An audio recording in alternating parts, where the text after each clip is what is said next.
So, we have a huge YouTuber, MojoOnPC, right here with me. Hello, Mojo. Hey, how are you doing? Nice to meet you, bro. you. Nice to meet you. Well, so what do you think about the Katowicích event? It's been pretty nice. I met a lot of fans. It was pretty damn amazing. I watched only one game.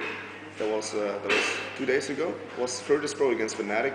Was a little bit of a shame since Virtus Pro got absolutely destroyed by Fnatic. But like when Virtus Pro was doing good, you could really hear the crowd going wild, and it was pretty damn interesting. Yeah, that atmosphere and that crowd. Yeah, it was really huge. But you really watched only one game on the main stage? Yeah, I only stage? watched one game because I was actually going to Poland on Thursday. My flight was normally leaving on Thursday, but we got at the airport, and then my manager was like, "Oh, flights are tomorrow." I looked at him like, "Are you being freaking serious?" So we had to go back home, and then I didn't do anything at home that day, and then we had to leave on Friday. So we got here like 4 o'clock on Friday, and then I got here, got to the hotel, made ourselves ready a bit, and then we went to the arena, the Spodek. Well, Spodek is huge. It's really big. Enormous. It's really damn big. I went to Cologne as well a couple of months ago, and that was my first event actually, a couple of months in July I think, or August in Cologne, and it was really big. I was really surprised, and like really the atmosphere when you're watching a game, it's kind of being compared to like a football match. Yeah. With the supporters like going wild when they're doing like a good play, so it's really damn sick. Yeah, people really seem to enjoy it. I was surprised myself how many people turned out, and it's just enormous crowds of people, never ending. And cheering, and it's really the home fans for the Virtus Pro is just really amazing. It's awesome. Well, let's go to your work. Well, I would like to know what motivated you to get started on YouTube. Yeah, so basically like a couple years ago when I was still a kid, I'm still a kid, but like smaller kid. When I got home from school, I was watching like other YouTubers. Like I was bored and I just watched videos from them, and I watched how they played the game, for example. It didn't matter what game they played, to be honest, as long as they were funny and entertaining. And I always had that thing like, oh my god, like this is something I would love to do as well, just start creating a video. And one day I just started it. Like I always planned with my friend to make a video together, since I wasn't comfortable with making a video by myself. But he always like, delayed a little bit. I was like, F it, man, I'm just gonna do it myself. And excuse me. And then I uploaded my first video on YouTube. It was like a Call of Duty gameplay video, and then it started like to commentaries and actually talking about the gameplay itself. And then like already like a month later, I started making face cam videos, with like just a camera on your head and then playing Call of Duty. So that got me started. Like I was just like really inspired by the other people that were doing it, and just because I was watching it as well when I was a kid, it really made me want to start making videos. And it's funny actually, because like when I'm making videos right now, I don't watch videos almost anymore, because I simply don't have the time anymore to watch videos. Well, what kept you going in the beginnings? Was it the feedback from your viewers, or was it your motivation? Nah, I think it just because I liked it. I still do, but like it was just because I like making videos, and I was thinking like, how can I make this video better? How can I make that video better? And feedback. There was feedback, but there wasn't a lot of feedback.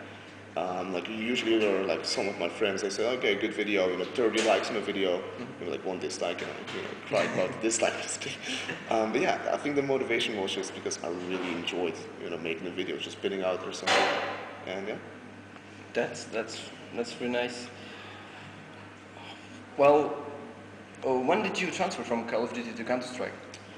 I would say it was like a really easy transition. I think like a year ago. I still made Call of Duty videos, but like I easily faded into the CSGO scene. And I realized there was something missing in the CSGO scene. There was a good comedy guy.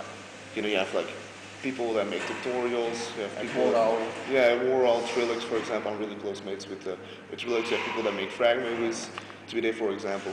But I didn't really see like a guy that made like proper good comedy sketches and comedy videos. I'm like, okay, I'm gonna try to do that. I was always like a really comical guy myself in Call of Duty as well. I was playing CSGO, let's just get into it, let's make some videos, and that's how I got into CSGO. So. That's nice. I mean, I've been playing Counter-Strike for like 12 years. So okay, oh wow. I've been playing since 1.5, so I really, got into it really early.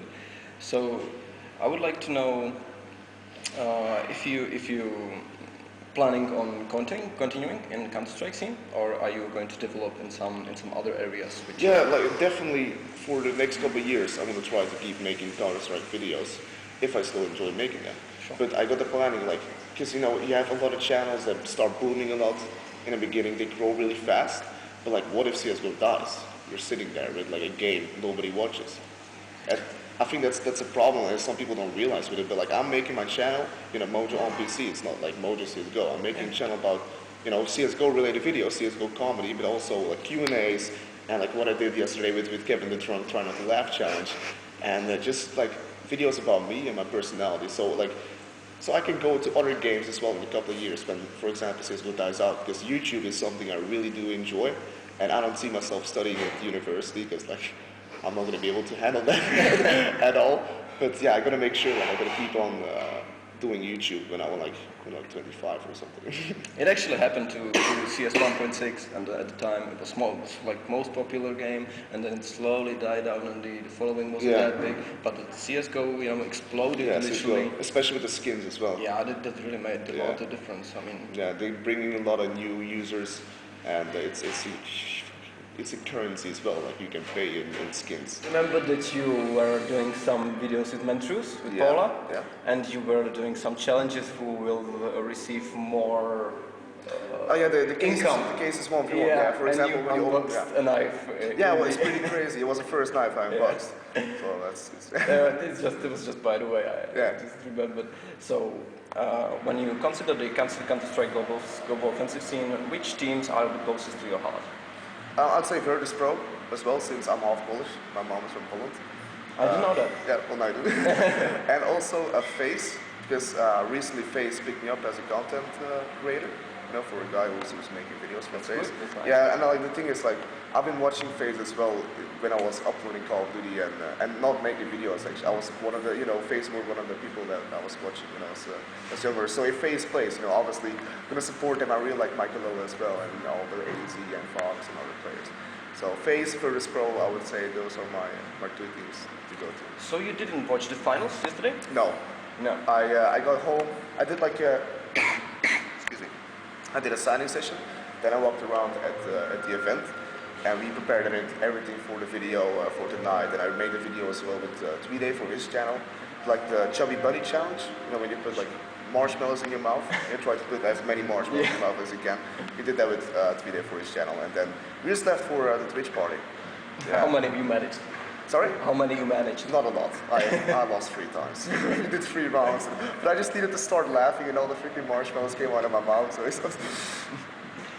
So Counter-Strike. Let's focus on the Counter-Strike. What do you dislike about the matchmaking and these kinds of